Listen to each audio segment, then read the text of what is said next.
তখনও তিনি ব্যাটে নামেননি। পাকিস্তানের দুই ওপেনার তখনও ক্রিজে, কিন্তু ড্রেসিং রুমে বসেও পুরোপুরি গেমের ভেতরে এক মোহাম্মদ রিজওয়ান। চোখ বন্ধ, হাতে তসবি, যেন বাইরের কোলাহল থেকে নিজেকে সরিয়ে নিয়ে মনের গভীরে কোনো প্রশান্তির খোঁজ করছেন, আপন মনে রাখছেন স্রষ্টাকে।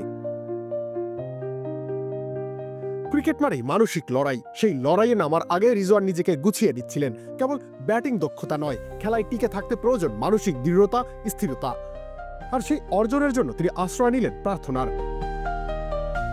কিন্তু যতই মানসিক প্রস্তুতি থাকুক, বাস্তবতা কখনো কখনো কঠিন চ্যালেঞ্জ নিয়ে আসে। পাকিস্তানের ইনিংস যখন একটা গোছানো শুরুর ইঙ্গিত দিচ্ছিল, তখনই ধাক্কা। প্রথমে বাবর আজম কাভার ড্রাইভ করতে গিয়ে উইকেট রক্ষকের হাতে ধরা দিলেন। এর পরপরই রান আউটের ফাঁদে ধরা পড়ে সাজঘরে ফিরলেন ইমামুল হক। মুহূর্তের মধ্যে ভেঙে পড়ল পাকিস্তানের টপ অর্ডার। ঠিক তখনই ক্রিজে এলেন রিজওয়ান। তার সামনে কঠিন চ্যালেঞ্জ, ভাঙা ইনিংসকে গুছিয়ে তোলা, দলকে বিপর্যয় থেকে উদ্ধার করা। তবে সেই চ্যালেঞ্জে তিনি পুরোপুরি সফল হতে পারেননি, বরং তার ব্যাটিং ছিল অতিরিক্ত ডট বলে বোঝাই। হালিম কে আনলো? আনেনি, বানিয়েছে। ভালো হলে আমি, খারাপ হলে ভাইয়া। দারুণ হয়েছে। সবচেয়ে সহজে সবচেয়ে সুস্বাদু হালিম, রাঁধুনি হালিম।